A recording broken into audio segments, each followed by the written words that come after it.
Question. What kind of bear is best? That's a ridiculous question. False. You know, they got KD, but we got Jaden McDaniels. Yeah, they're all bad defenders. I'm over here saying, yo, Jay McDaniels, baby, careful. Oh, you're poking the bear. You might be poking the bear, Jay McDaniels. It's pretty cool. You're being the bad guy, but, you know, Jokic isn't your average bear. No, idiot. Hey, dummy. It's Jaden McDaniels that's been the bear this whole time. Jaden McDaniels is the bear, not Jokic. And it's this whole Timberwolves team. A whole bunch of dogs on that team. I mean, they're out here basically playing 6 guys. I mean, what is it? 8, 1, 2, 3, 4, 5, 6. 8 guys played, but out of those 8 guys, it's really just 6 guys.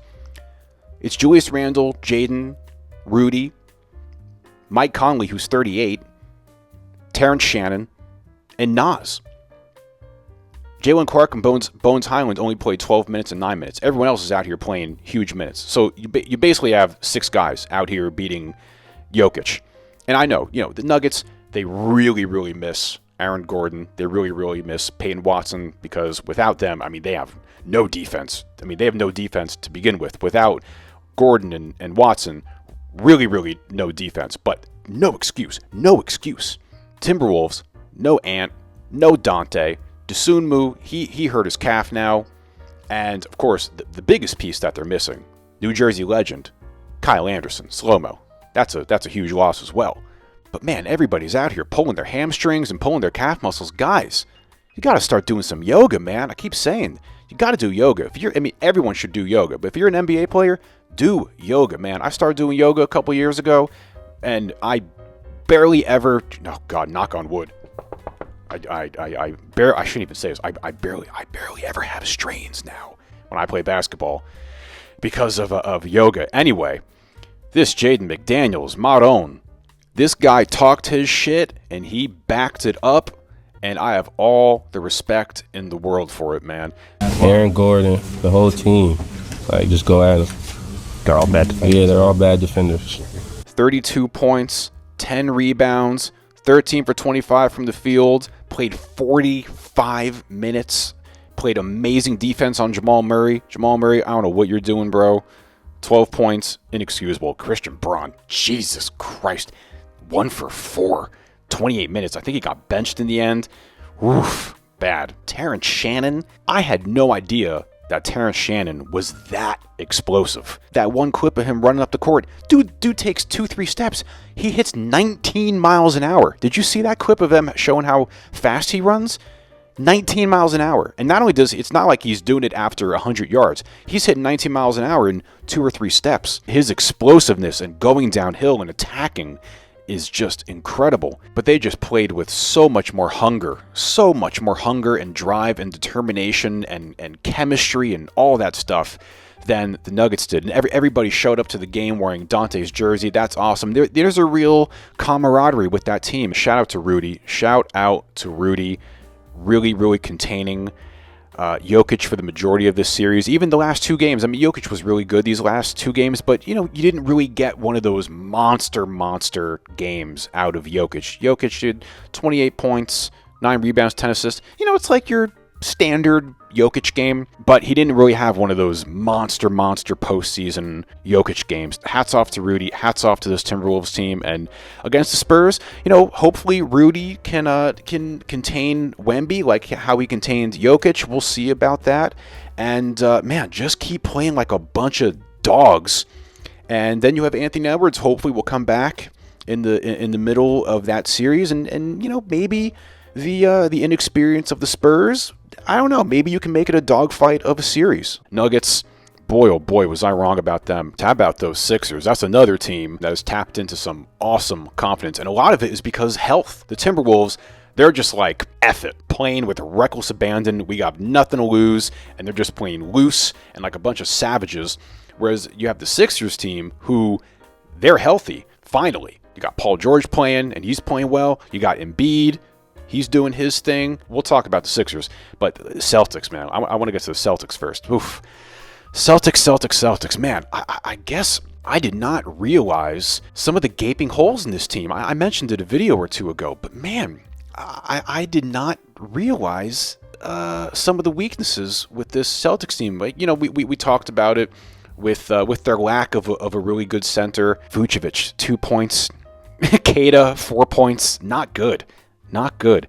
I mean, the lead scorer on their team. I know they took the guys out early, but they didn't have anybody that scored over 18 points. And when I was watching that game, it just, I don't know. I'm just like, where did this Celtics team go that I once knew? Like, where is the ball movement? Where's the zipping the ball around and everybody hitting threes? And Derek White, once again, you're not getting enough out of him.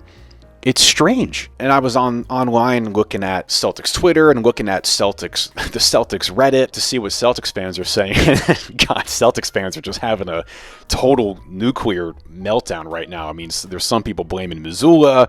There's other people saying that everyone should get traded except Tatum. Then there's people that are blaming Tatum for messing up the team's chemistry, and it's bad. But I don't know. The Celtics, sometimes teams like that, when they're up against the wall, maybe in this Game 7 they'll get their shit together and play well. But like I also said, this Sixers team, when healthy, is not your average 7 seed. If they were healthy and playing this well all season, this Sixers team could have been 2, 3, 4 seed, not a 7 seed. And also too, with the Celtics, I think Celtics fans, you got to remember the context of this season. Like, no one thought the Celtics were going to be this good this season. No one thought that they were going to end up a 2 seed without Jason Tatum. Everyone kind of thought that they were kind of going to do what the Pacers did this season, that they were going to take a gap year. They ended up having this amazing season.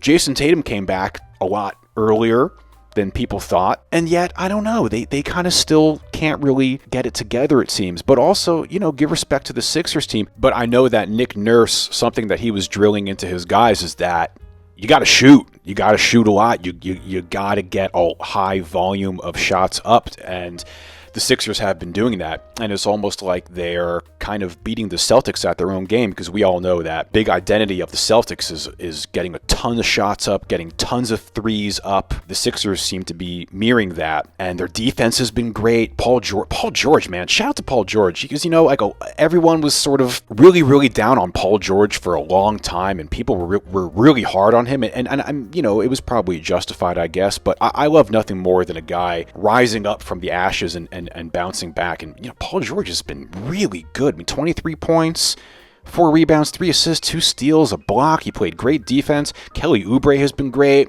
Joel, healthy and playing well. I just wonder going forward, say the Sixers do win this Game 7, you got to play the Knicks. This is always the question. Can Embiid stay healthy? But yeah, this is the second game in a row with the Celtics scoring under 100 points. They got some problems over there, man. They just seem stagnant. Anyway, and last but not least, Knicks Hawks. My God. You know, leave the Atlanta Hawks alone, man. Leave the Atlanta Hawks alone. I mean, this is a relatively new roster, whether it was after the Trae Young trade or all the trade deadline stuff. So, I mean, for this Hawks team to put this roster together towards the end of the season, and for them to have a great end to the season, to win 2 games against a really good, really experienced Knicks team, I guess going forward, I do kind of wonder, Jalen Johnson, amazing, but I wonder if he should be the best player on the team. I kind of think, as much as I like him, if they're really, really ever going to compete, I think he should more be like the second best guy on the team. If they're ever going to really make a big playoff run or get to the finals. That was one of the ugliest games I think I've ever seen in my life. I mean, I've never seen a score like that. I mean, at one point, is this right? At one point, it was a 67-14 run.